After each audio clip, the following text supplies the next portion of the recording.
atrévanse a estudiar eso, que no por ser una carrera de ingeniería quiere decir que es una carrera de hombres. No, eso no es. Igual en un rol o ya en la vida profesional, los roles no tienen género. Hola a todos, bienvenidos a Nueva Mujer Talks, gracias por acompañarnos, soy Pilar Presa. Recuerden seguirnos en todas nuestras redes sociales, Publimetro Nueva Mujer, y también en nuestro sitio oficial publimetro.com.mx. Me da muchísimo gusto recibir a nuestra invitada el día de hoy, Ana Iglesias. Ella es directora de finanzas en Sanofi México. ¿Cómo estás, Ana? Muy bien, Pili, muchísimas gracias. Feliz de estar por acá. Saludos a todos los que nos estén escuchando. Muy contenta de estar aquí en este espacio contigo. Muchas gracias. Gracias a ti y bueno, también qué gusto tener a una mujer que es una directiva, que además es en una compañía que se dedica a la salud. Con todo esto que hemos pasado, Ana, platícanos cuál ha sido tu experiencia como mujer, como profesionista, como directiva de una empresa como Sanofi. Claro, yo creo que la pandemia a todos nos tocó de una forma muy distinta, tanto en la parte profesional como en la parte personal. Creo que cada uno lo vivió en su forma y en su contexto, ¿no?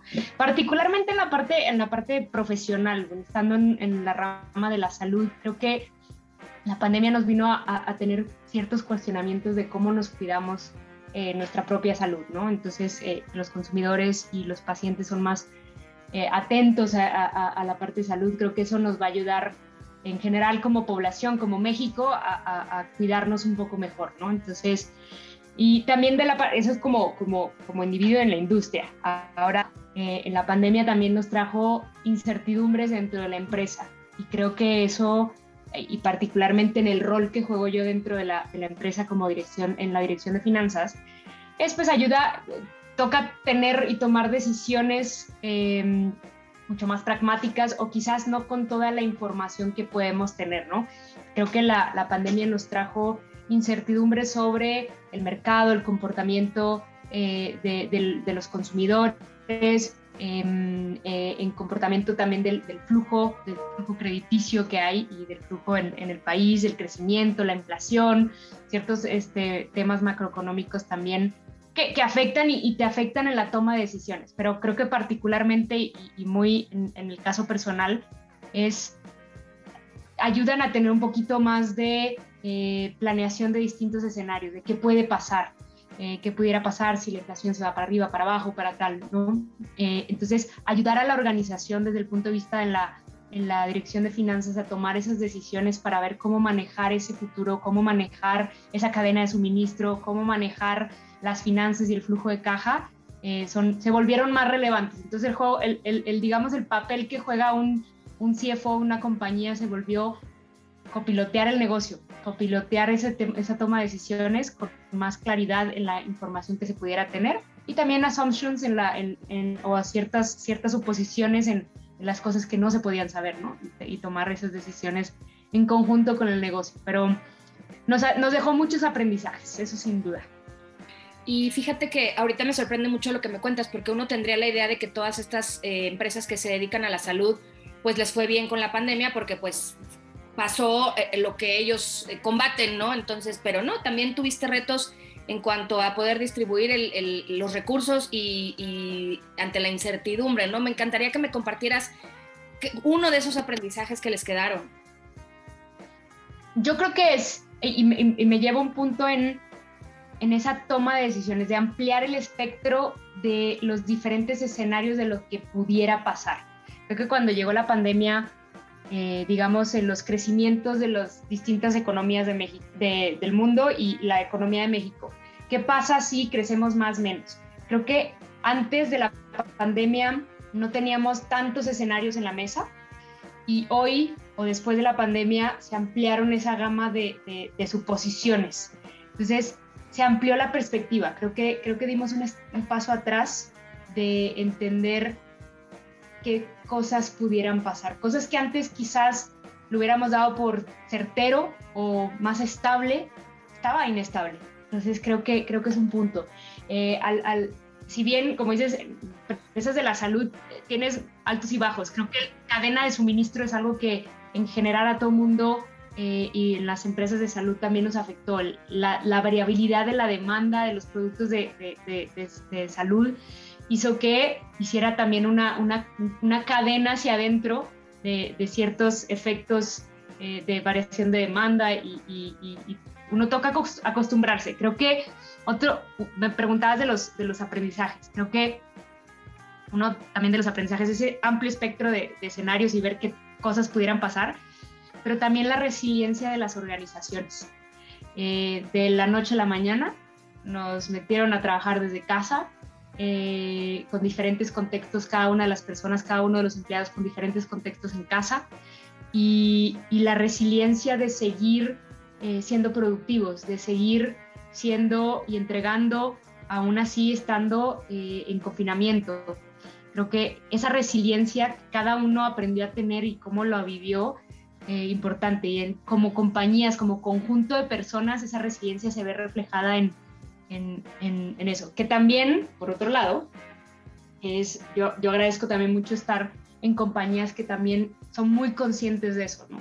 Creo que Sanofi dio sus espacios durante la pandemia para tener un espacio para comer. Que muchas veces en compañías uno iba de corrido de 8 de la mañana hasta no sabemos a qué horas acabábamos, ¿no? Pero creo que Sanofi se dio cuenta para mantener esa resiliencia sustentable a largo plazo, que no sabíamos cuándo iba a terminar la pandemia, empezamos a setear esos tiempos de nosotros, de saben qué vamos a parar de tal hora a tal hora para poder preparar la comida, porque no sabíamos si cada uno tiene contexto distinto en casa, le tocaba preparar la comida, a otros no, pero dejamos un tiempo específico donde todos nos lo tomábamos, donde hasta daba pena poner una junta porque sabías que era el espacio de la comida. Entonces esos espacios justo se fueron evolucionando para hacer que esa resiliencia de lo que aprendimos en esa etapa de la pandemia justo al principio, cómo hacerlo sustentable, cómo ver por la salud de nuestros empleados, ¿no? Y también es importante destacar que no es como muy común ver a una mujer directora de finanzas, una CFO, ¿no? Platícame cuál fue tu recorrido, cómo es que llegaste ahí, cuáles fueron los obstáculos, algo que puedas compartir para las mujeres que nos están viendo, que también están a lo mejor soñando con ser la CFO alguna vez de la empresa donde están. Claro, mi primer punto es atrévanse a probar cosas. Ese sería como mi punto y recomendación principal. Y ahorita les platico por qué lo digo y dentro de mi carrera me tomé el espacio para atreverme a hacer cosas que yo pensé que no había probado antes, entonces había cierto miedo, pero hubo gente en mi camino que me empujó a decir, no, sí puedes, mira, y aquí estoy, y cualquier cosa, platiquemos, y me dieron ese soporte alrededor para yo sentir la confianza y atreverme a hacer algo, ¿no? Pero sería el resumen. Yo de hecho, fíjate que no soy de carrera, no soy financiera, soy ingeniera química. Y no necesariamente ves muchas mujeres ingenieras o en carreras STEM, y cada vez creo que hay más y más acceso y realmente podemos estudiar lo que queremos en donde somos buenas y lo que gustamos hacer. Creo que eso es un punto de atrévanse a estudiar eso, que no por ser una carrera de ingeniería quiere decir que es una carrera de hombres. No, eso no es. Igual en un rol o ya en la vida profesional, los roles no tienen género. Entonces atreverse a prepararse para esos roles, ¿no? Entonces yo estudié ingeniería química, trabajé brevemente en la industria, mi carrera, en la industria cervecera, pero luego me di cuenta que quería hacer carrera en finanzas, ¿no? Y me fui preparando desde hacer analista en la industria de telecomunicaciones, estuve trabajando también en la industria de servicios de la salud en hospitales. Después me seguí preparando. Creo que la otra clave es prepararse para esos roles. Me seguí preparando, hice mi maestría en finanzas porque mi carrera era ingenieril, entonces me quería preparar para ese path de finanzas. Hice mi maestría en finanzas. Después me atreví a hacer la maestría en el extranjero. Me fui a hacer el MBA a Madrid, al IE, y aprendí cosas muy diferentes, pero sobre todo aprendí a a lidiar con esa globalización, salir de, yo soy originaria de Monterrey, salir de Monterrey, ver otras cosas, ver distintos profiles en mi carrera. Y una anécdota es mi primer grupo de trabajo en la maestría, estaba yo, pues, estaba un chico francés, un chico de Estados Unidos, un chico alemán, una chica de India, un chico de Egipto y yo. Y todos de distintos lugares, de distintas carreras y distintos backgrounds o diferentes industrias en las que habíamos trabajado y distintos roles, y teníamos que ponernos de acuerdo para resolver algo. Y te das cuenta de esa perspectiva de la diversidad, cómo genera puntos de vista muy distintos a un mismo problema. Y entonces, pero también esa diversidad, pues, crea cierto conflicto. Entonces, ¿cómo le haces para resolverlo y llegar a un resultado, ¿no? Entonces, eso aprendí, digamos, en la maestría, o eso fue de las grandes experiencias. Y entré a la industria farmacéutica y me preparé para hacer el rol que estoy haciendo hoy, con distintas experiencias tanto en el extranjero como en México. Estuve viviendo en Londres, tuve la oportunidad también de trabajar en Bélgica en el negocio de vacunas de una de las farmacéuticas en las que trabajé. Y esas experiencias de estar en un mercado, o estar en la parte global, o estar en la parte de manufactura, o estar en la parte comercial, siempre haciendo roles dentro de finanzas, pero vuelvo al punto, te dan esa perspectiva que hablaba cuando estábamos discutiendo un mismo problema, pero gente de todos lados y de varias carreras o varios backgrounds, ¿no? Entonces, esa experiencia que fui construyendo a lo largo de esos 10 años en la industria farmacéutica me dieron las experiencias que hoy uso para hacer mi trabajo el día a día, ¿no? Para hacer transformaciones, para liderar o tomar decisiones, o para revertir ciertos performances en la compañía, ya sea de manejo flujo de caja o manejo de los indicadores financieros de una compañía, ¿no? Pero esos ser bien intencionales en qué experiencias uno tiene, para que cuando salga esa posición que uno quiere, en mi caso ser CFO de una compañía, uno esté preparado para ser la mejor persona, el mejor candidato posible para hacer ese trabajo, ¿no? Entonces, para mí tiene 2 resúmenes. Uno, atreverse a hacer las cosas, atreverse a irse a esa maestría, atreverse a estudiar esa carrera, atreverse a hacer ese rol que uno no se siente totalmente preparada. Pero la otra es constantemente prepararse, ser la mejor candidata para ese rol. Para mí esa fue clave dentro de mi carrera para llegar donde estoy ahora, en un rol que puede ser, o en su mayoría, son roles que ocupan hombres y no mujeres en México. Y vamos a ser muy sinceras, querida Ana, porque yo estoy segura que alguna vez te topaste con este comentario de, no, pues es que es mujer, no, pues es que seguramente está en sus días, no, pues seguramente no va a poder porque se va a embarazar. Y así todos esos comentarios que nos hacen a las mujeres a veces desmotivarnos en lo que queremos lograr. Platícame un poco de eso y cómo lo manejaste. Claro, creo que hay algo que me gusta en cómo manejar, digamos, esas cosas que uno no controla.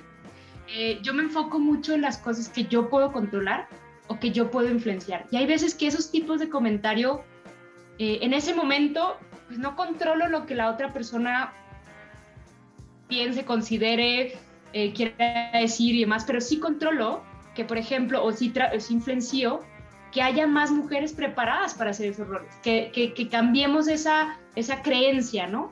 Entonces me enfoco más en lo que puedo controlar y lo que puedo influenciar, aunque sea más a largo plazo, que en ese momento ese comentario versus ese comentario. Pero sin lugar a dudas, ese comentario existe, o simplemente el asumir, ¿no? El asumir que porque uno es mujer, uno tiene que detener su carrera porque va a tener un hijo. Y asumir que la ambición no está ahí en la persona, porque en ese momento de vida personal deciden en pareja tener un hijo. Y mucha gente asume que eso implica que ya no se tiene ambición para seguir creciendo. Entonces creo que también dentro de lo que yo influencio es asegurar que no tengamos esos, o no asumamos. Entonces, cuando estoy en alguna sesión o en una sesión de talento, siempre me aseguro que esos bias se resalten de no poder o frenar las carreras de alguien por un tema personal. Y eso puede pasar tanto en mujeres como en hombres, ¿no? Pero típicamente pasa más en carreras de mujeres y se asume que no se tiene la ambición para seguir creciendo. Entonces, me enfoco en lo que controlo, ya sea en esas sesiones de talento donde me aseguro que que haga el call out de algún bias que se pueda tener sobre ese tipo de comentarios o de suposiciones, y asegurarme que yo preparo también y aseguro que haya un pipeline de talento y líderes mujeres en las organizaciones en las que trabajo, ¿no?